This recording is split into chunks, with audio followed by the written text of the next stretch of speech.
and she doesn't want no slow song. Had a man last year like Bozo. Had to let the thing lose, got it so long.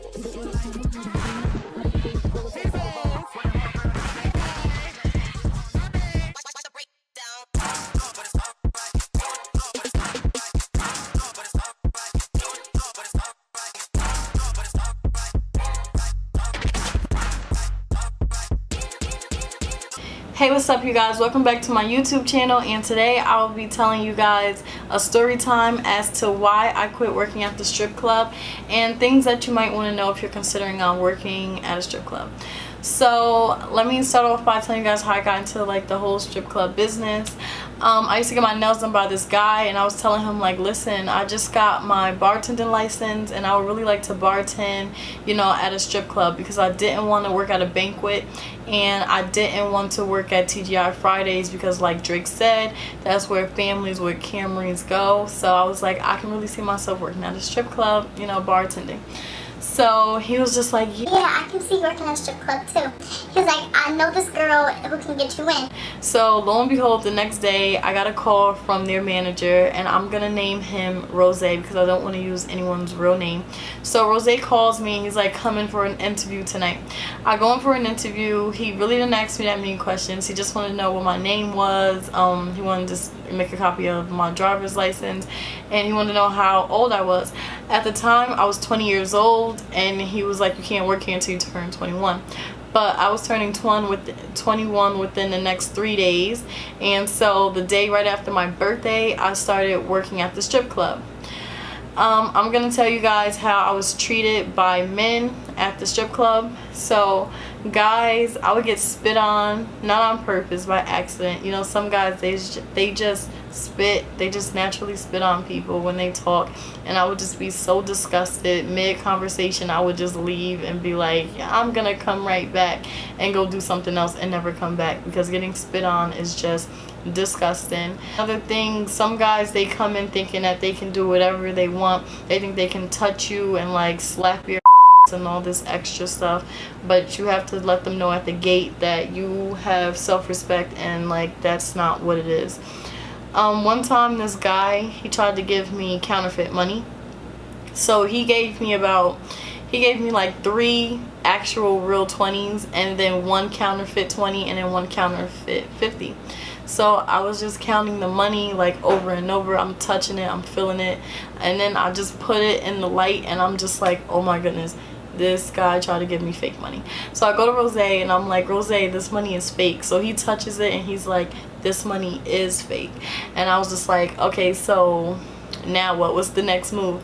It just so happened that the owner of the strip club was there that night. So me, Rose, the owner, and the guy who gave me the fake money, we went outside, and the owner was like, so you tried to give one of my girls fake money? And the guy was just like, Oh no, I didn't know that it was counterfeit. so the owner was like, Okay, listen, you need to take yourself, your fake money, and the guys that you came in here with and leave and never come back again. and guess what? I never seen them again. So you just want to be careful with counterfeit money. You should actually keep a counterfeit pen with you so you can mark the money. Because by the end of the night, if you're short or if you have counterfeit money, you have to pay that back. So he gave me a counterfeit 50 and a counterfeit 20, which is $70. I would have had to pay $70 out of my tip money back into my register, which is like no fun. Oh, and also my manager, Rose, he was like, make a fake number, because guys are going to ask you for your number, and since we are selling guys a dream, you want to never tell them no, and you want to give out your number. So I made a fake number with the Text Now app, and what it does is it creates a fake number for you, and I would give it to the customers, and they were able to call this number, text this number. I was able to call out and text from that number also. So they would just like blow my phone up. I can be in class, I could be sleeping, I could wake up in the morning and my phone is just like ringing non-stop. Like sometimes I had to turn off the notification button just so that I can get like some peace and quiet. I'll leave like in the corner like some messages and things that they would say or leave me just so you guys can see what that is like. And you can actually kind of want to text them back because they become like your customer. So like every time when they come in, they'll ask for you, and that looks good for you because now you're making more sales for your register. And you're also, you know, you're getting tipped by them, so you're making money for that night off of that one person. But sometimes I will forget my fake number and I would have to give out my real number, and I used to hate it. I used to have to block them. I was never really good at texting them back because they're like older men. Like, I was just not interested. I just would give them the number for them to text it and write all day without me saying anything. So just be like mindful of that. Oh, another thing, we were allowed to drink on the job. That's how you make money also. So you go up to a customer and you're like, oh, you want to have a drink with me? And you know, so they buy you a drink, and then you ask them like, you're not going to drink with me? So then they have a drink for themselves. You just made a sale for 2 drinks just that fast. Or sometimes, like, if the guys ask you to have a drink with them, you're always supposed to say yes and never turn them down. At a certain point of the night, I would stop drinking because at the end of the day, like, I have to drive home, and I didn't want to drive home drunk. So at a certain time, I would just start drinking like lots of water and just stop drinking alcohol, whether or not my manager said it was okay or not, because I'm not driving home drunk. I'm sorry. Okay, so let's talk about how the dancers and the other bartenders treated me. I never really had any issues with the other bartenders. At first, some of the bartenders treated me like, I don't know, they were just like so mean, like so rude. They would size me and look me up and down, and then they'll go in the corner and then have a conversation amongst themselves. But in the end, you know, I got along with all of them, and I actually follow most of them on my social media, and so it's all good. And then sometimes we would take shots, like, to begin the night, you know, to loosen up, and we'll make a toast to, like, you know, making a lot of money and having a good time, because anything could happen when guys are drunk. With the dancers, I learned like some life lessons, and I made some good friends from the dancers.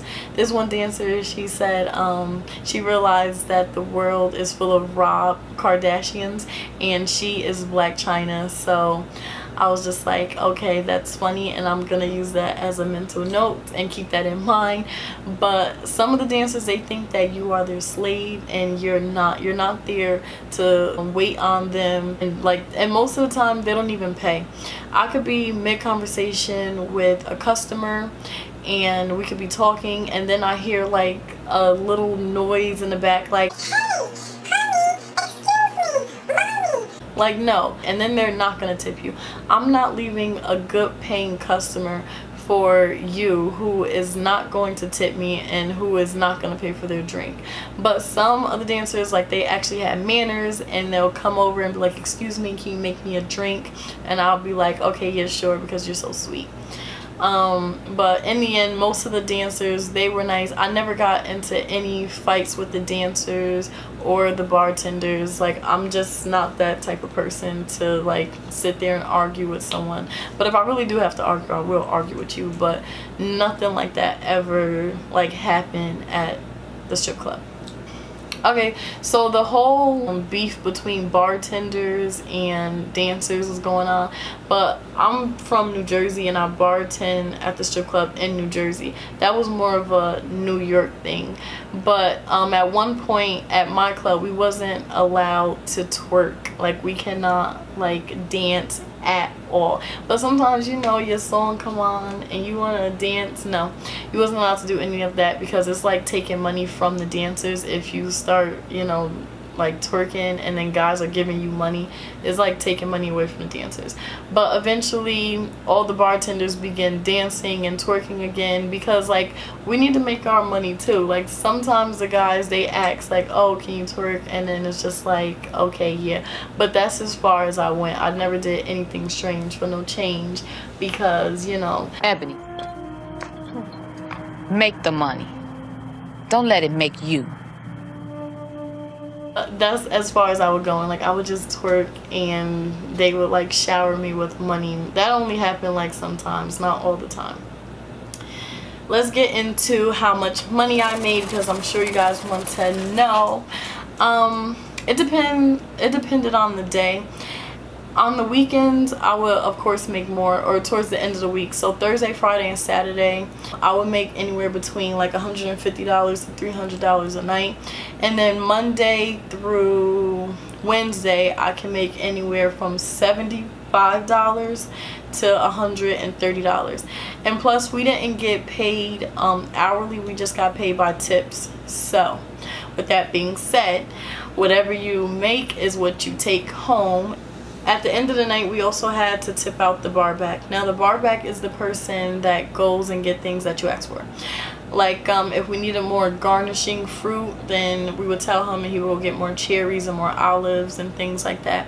If we ran out of beer, we would tell him he'll go in the basement and bring up more beer. If we ran out of Hennessy, Remy, whatever it was, he would just go and get it and bring it back. So I can understand why we had to tip him out by the end of the night, because he did do a lot of work and he deserves it. So if I made $130 and tip out is 15%, 130 from 15% is $19. I would have to give the bar back $19, and that's it. Hours weren't so bad for me because you can make your own schedule. On Sunday, Rose would text all the girls and say, text me the days that you would like to work. So if I had somewhere to be on a Thursday night, I wouldn't ask for that night and he wouldn't give it to me. If I wasn't feeling well towards the beginning of the week, then I would choose a day towards the end of the week, like a Thursday or Friday. Or sometimes I would want to work Monday, Wednesday, and Saturday, and I would get them. If you ask for like 6 days, he'll try and give you like 4 out of those 6 days. If you ask for 2, he would definitely give you the 2 days. So it was good that I got to make my own schedule. If finals were coming up, I would ask for those days off, and I wouldn't have to work. So it all worked out. I would work from 7 to 2 a.m. on a weekday because, you know, I went to school during the day and then at night I would work. During the weekends, I will work from 3 p.m. to 11 p.m. But if you wanted to stay, you can work from 3 p.m. to 2 a.m. at night, which is an 11-hour shift. I mean, it wasn't too bad because it's like you're partying, get to socialize, listen to music, and, you know, you're just there to also have a good time and make sure that other people have a good time. So it wasn't too bad. It didn't feel like work. It felt like you were at a party. If you closed, we would have to stay until all the customers left. And then we would clean the bar. We would wipe the bottles down, wipe the countertop down. And then we would count our singles, which, like, we couldn't use I don't know why they didn't let us use the money machine, but we would have to hand count all the singles that we made because that's what people paid with, singles. And then we would have to tip out. And by the time we did all of that, it was probably around like 2:30. So I didn't make it home until like 3 o'clock. And by the time I took a shower and laid down, it'll be like almost going on 4 o'clock. So I would be like kind of exhausted because then I had school the next day, but I was still like okay with it.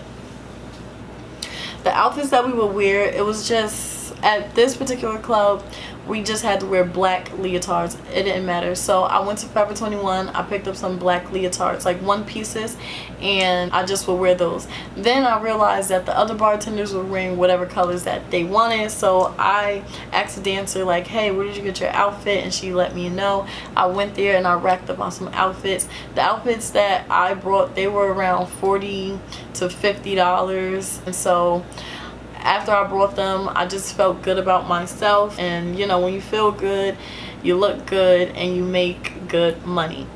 It was also good to do, like, I would do my makeup and make sure that I looked my best because it is competitive working at a strip club. There's like so many pretty women and you just want to, you know, be up there with them. So I would do my makeup and, you know, guys, they just like to see a pretty face. they would like recommend for me to make their drinks, so I was all for it because I would make, you know, more tips, more money. So it was all like cool. And now this brings me to the end of this video, and I will tell you guys why I quit. So there's a bunch of little reasons that totaled out to be one big reason as to why I quit. For one, my manager Rose, he was just an like one day I was just standing like by my register and he was like, Maya, you're getting fat.